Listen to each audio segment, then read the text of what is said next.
Okay dear students, next हमारा topic है capacitors. Capacitor आपके पास एक ऐसी डिवाइस होती है जो चार्ज को स्टोर करती है। ये आपके पास दो प्लेट्स के ऊपर कॉन्सिस्ट करती है। एक आपके पास ये प्लेट दो पैरेलल प्लेट्स के ऊपर कॉन्सिस्ट करती है। ठीक हो गया। और इन दोनों पैरेलल प्लेट्स को जो है वो सेपरेट किया होता है एक दूसरे से, और इनके दरमियान में जस्ट वैक्यूम होता है या स्पेस होती है। उसके अलावा आप क्या कर सकते हैं कि इसके दरमियान में कोई दूसरा इंसुलेटर अगर इंसर्ट करेंगे, तो आप लोगों ने लास्ट कुछ एक दो टॉपिक्स में पढ़ा था कि अगर आप दो प्लेट्स के दरमियान में कोई या किसी भी तरह के दो चार्जेस के दरमियान में अगर कोई इंसुलेटर इंसर्ट करते हैं तो उस इंसुलेटर को हम डाइलेक्ट्रिक कहते हैं।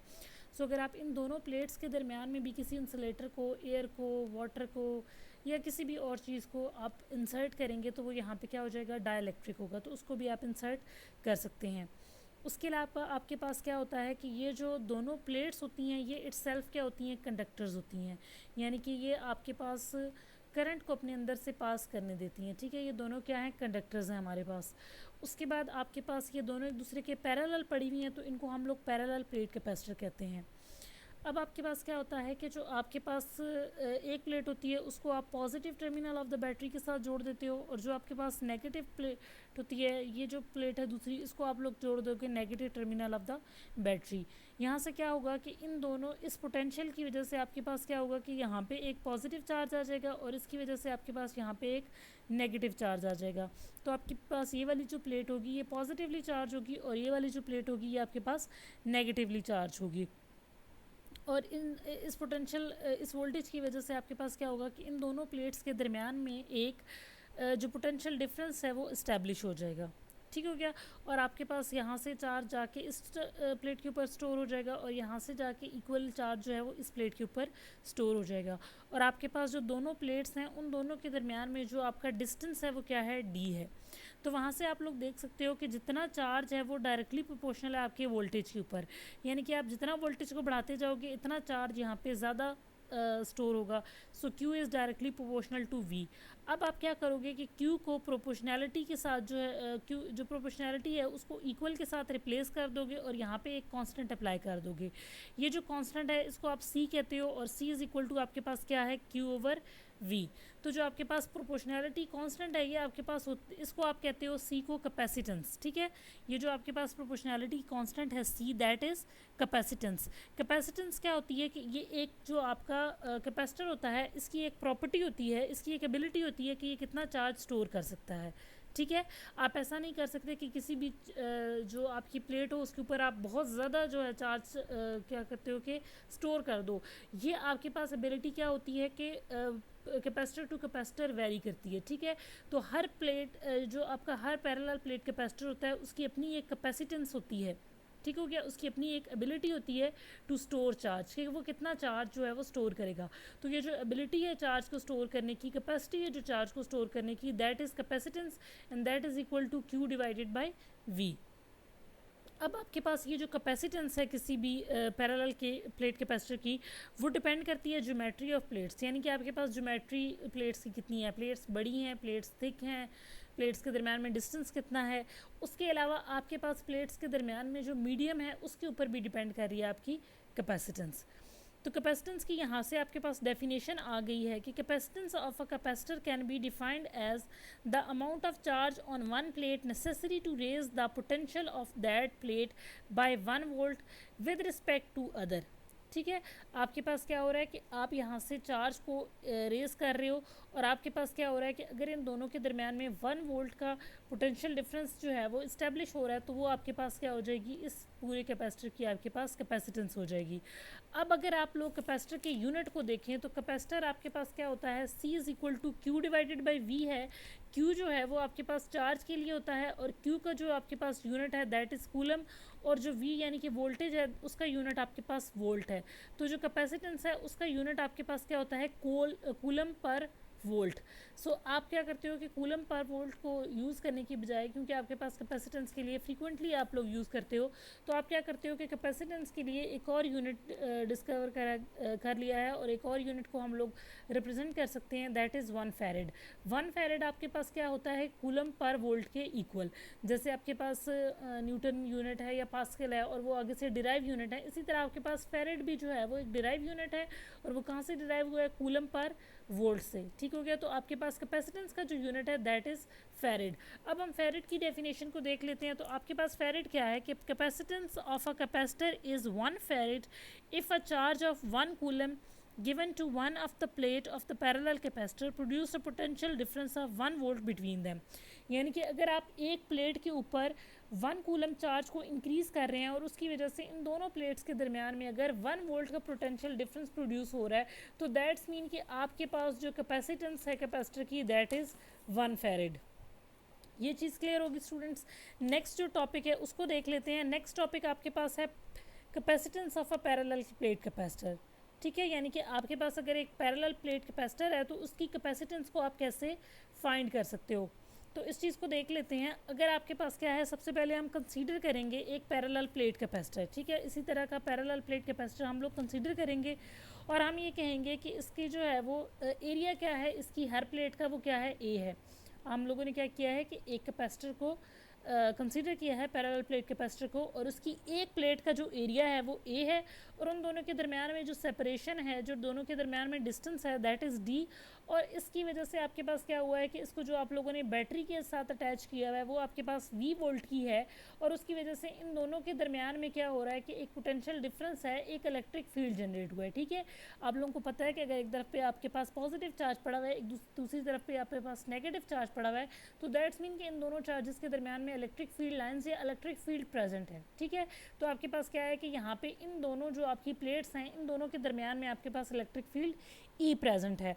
और इनिशियली आपके पास क्या है कि इन दोनों प्लेट्स के दरमियान में जो मीडियम है वो वैक्यूम है या एयर है। ठीक हो गया।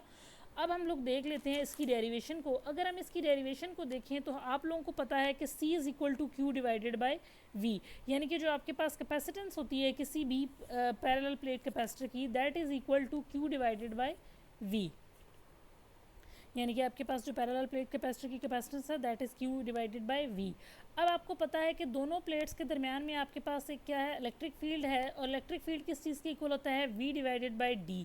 आप लोगों को पता है E is equal to delta V divided by delta R. V जो है वो वोल्टेज है, और डी आपके पास क्या होगा, डिस्टेंस है, तो डेल्टा आर है आपके पास क्या होता है, डिस्टेंस।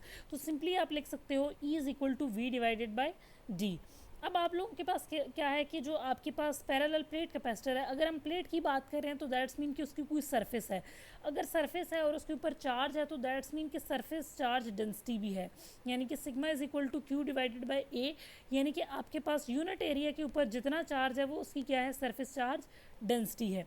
तो अब हम क्या करेंगे कि जो आपके पास ये इक्वेशन है, नेक्स्ट जो आप लोगों के पास चीज़ है वो ये है कि आप लोगों ने गॉसेस लॉ में पढ़ा था, आप लोगों ने गॉसेस लॉ में पैरेलल प्लेट कैपेसिटर के अंदर दरमियान में इलेक्ट्रिक फील्ड की वैल्यू को फाइंड किया था। उसको हम लोग एक दफ़ा रिवाइज कर लेते हैं, उसको हम लोग देख लेते हैं।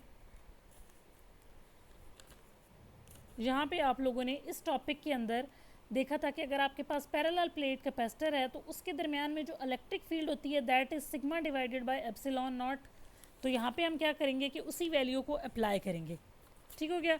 हम लोगों को पता है कि जो आपके पास दोनों पैरेलल प्लेट्स हैं उन दोनों के दरमियान कोई ना कोई इलेक्ट्रिक फील्ड है, और उस इलेक्ट्रिक फील्ड की वैल्यू क्या है, sigma divided by epsilon not, जो कि हम लोगों ने गॉसेस लॉ से फाइंड किए है। अब यहाँ से हम सिग्मा की वैल्यू उठा के ये क्यू डिवाइडेड बाय ए वाली जो सिग्मा की वैल्यू है वो यहाँ पे हम सिग्मा की जगह पे पुट कर देंगे। तो हमने क्या किया कि यहाँ से सिग्मा की वैल्यू ला के यहाँ पे पुट की, और ये आपके पास क्या हो गया, Q divided by A epsilon not.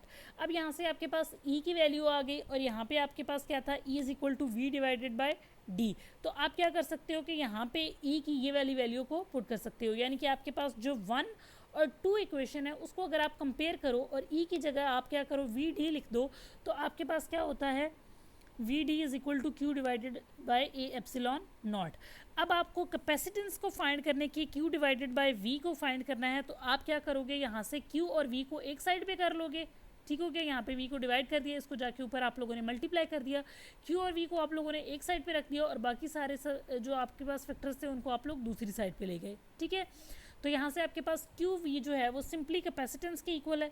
सो आप लोगों ने क्यू वी की जगह सी लिख लिया और यहाँ से आपके पास जो सी यानी कि कैपेसिटेंस है पैरेलल प्लेट कैपेसिटर की, वो किसके इक्वल हो गई, area into epsilon not divided by D, यानी कि जो डिस्टेंस है आपके पास दोनों प्लेट्स के दरमियान। सिंपली इस चीज़ को मैं रिपीट कर लेती हूँ। सबसे पहले आपके पास क्या है, C is equal to Q divided by V. उसके बाद आप लोगों ने कहा है कि जो इलेक्ट्रिक फील्ड है दोनों प्लेट्स के दरमियान दैट इज़ वोल्टेज डिपेंडेंट, तो वी डिवाइडेड बाय डी। उसके बाद आपको पता है कि अगर सरफेस की बात हो रही है, पैरेलल प्लेट है, तो वहाँ पे आपके पास सरफेस चार्ज डेंसिटी पे होगी। सरफेस चार्ज डेंसिटी की आपके पास ये वैल्यू है। उसके बाद आप लोगों ने गॉसेस लॉ वाले टॉपिक में ये वैल्यू निकाली थी किसी भी पैरेलल प्लेट कैपेसिटर के दरमियान इलेक्ट्रिक फील्ड के लिए। तो इलेक्ट्रिक फील्ड के लिए यहाँ से हम लोग क्या करेंगे कि सिग्मा की वैल्यू पुट करेंगे और आपके पास इलेक्ट्रिक फील्ड की वैल्यू ये आ गई है। अब आप लोगों के पास यहाँ पे भी इलेक्ट्रिक फील्ड की वैल्यू है और यहाँ पे भी एक इलेक्ट्रिक फील्ड की वैल्यू है। इन दोनों वैल्यूज़ को आप लोगों ने कंपेयर कर लिया है और इस वाले फैक्टर को अलग कर लिया है। अब इस वाले फैक्टर को आप लोगों ने कैपेसिटेंस के साथ रिप्लेस कर दिया है, तो आपके पास पैरेलल प्लेट कैपेसिटर की कैपेसिटेंस आ गई है। जब आपके पास क्या हो रहा है कि दोनों जो पैरेलल प्लेट कैपेसिटर हैं उनके दरमियान में, जो दोनों प्लेट्स हैं उनके दरमियान में जो आपका मीडियम है वो क्या है, वैक्यूम है। आपके पास अगर दरमियान में जो मीडियम है अगर वो वैक्यूम है, तो उस वक्त आपके पास पैरेलल प्लेट कैपेसिटर की कैपेसिटेंस यहाँ से आप फाइंड कर सकते हैं। अब आपके पास क्या है कि अगर आपके पास पैरेलल प्लेट कैपेसिटर के दरमियान में एक मीडियम हो जाए तो उससे क्या होगा, उससे क्या होता है कि अगर आपके पास यहाँ पे मीडियम मौजूद नहीं है तो आप लोगों ने यहाँ पे वोल्टेज जो है वो इन दोनों के दरमियान में देख रहे हैं वो कुछ भी शो नहीं हो रहा है। आपके पास क्या है, उस वोल्टेज की वैल्यू क्या है, कम है। अब आप लोगों ने इसके दरमियान में कोई डाइलेक्ट्रिक इंसर्ट किया है तो वोल्टेज की वैल्यू क्या हुई है, इंक्रीज़ हुई है। दैट्स मीन कि आपके पास क्या हो रहा है कि कैपेसिटेंस जो है वो कैपेसिटर की इंक्रीज़ हो रही है। तो आपके पास जब मीडियम को इंसर्ट कर देंगे, जब डाइलेक्ट्रिक को इंसर्ट कर देंगे, तो आपके पास जो सी मीडियम होगा यानी कि कैपेसिटेंस जो होगी कैपेसिटर की विद मीडियम, वो किस चीज़ की इक्वल हो जाएगी, A epsilon naught into epsilon naught R. यानी कि जो भी आप लोगों ने मीडियम जो है वो इंसर्ट किया है उसकी जो परमिटिविटी डिवाइडेड बाय डी, ठीक है। आप लोगों ने इसी इक्वेशन में ऊपर एप्सिलॉन नॉट के साथ एप्सिलॉन नॉट आर लगा लिया है उस वक्त जब आप लोगों ने क्या किया है कि एक डाइलेक्ट्रिक को इंसर्ट किया है। अब जो नेक्स्ट चीज़ है आपके पास, वो आपके पास सिंपली क्या है कि ई आर की वैल्यू को अगर आप निकालना चाहें तो आप क्या कर सकते हो कि इन दोनों वैल्यूज़ को, यानी कि ये जो सी की वैल्यू है विद वैक्यूम और ये जो आपके पास सी मीडियम की वैल्यू है, अगर आप इन दोनों वैल्यूज़ को कंपेयर करें तो वहाँ से आपके पास क्या है कि डाइलेक्ट्रिक की जो ई आर की वैल्यू है उसको आप फाइंड कर सकते हैं। तो ई आर आपके पास क्या हो जाएगा, C medium divided by C vacuum. अब आपको पता है कि मीडियम के केस में कैपेसिटेंस ज़्यादा है, वैक्यूम के केस में कैपेसिटेंस कम है। दैट मीन कि आपके पास जो ई आर की वैल्यू है वो ग्रेटर देन 1 होगी, ठीक हो गया। तो ई आर की यहाँ से आपके पास क्या होगी, डेफिनेशन आ गई, that is the ratio of the capacitance of a parallel plate capacitor with an insulating substance as medium between the plates to its capacitance with vacuum और air as medium between them, ठीक है। Simply क्या है कि आपके पास medium के साथ और मीडियम के बगैर जो आपके पास कैपेसिटेंस की वैल्यूज़ हैं उन दोनों की रेशियोज़ को आप क्या कह रहे हो, ई आर, ठीक है। यानी कि आपके पास परमिटिविटी जो है वो डाइलेक्ट्रिक कोफिशिएंट भी इसको कहते हैं और डाइलेक्ट्रिक कांस्टेंट भी आपको इसको कह सकते हैं, ठीक हो गया।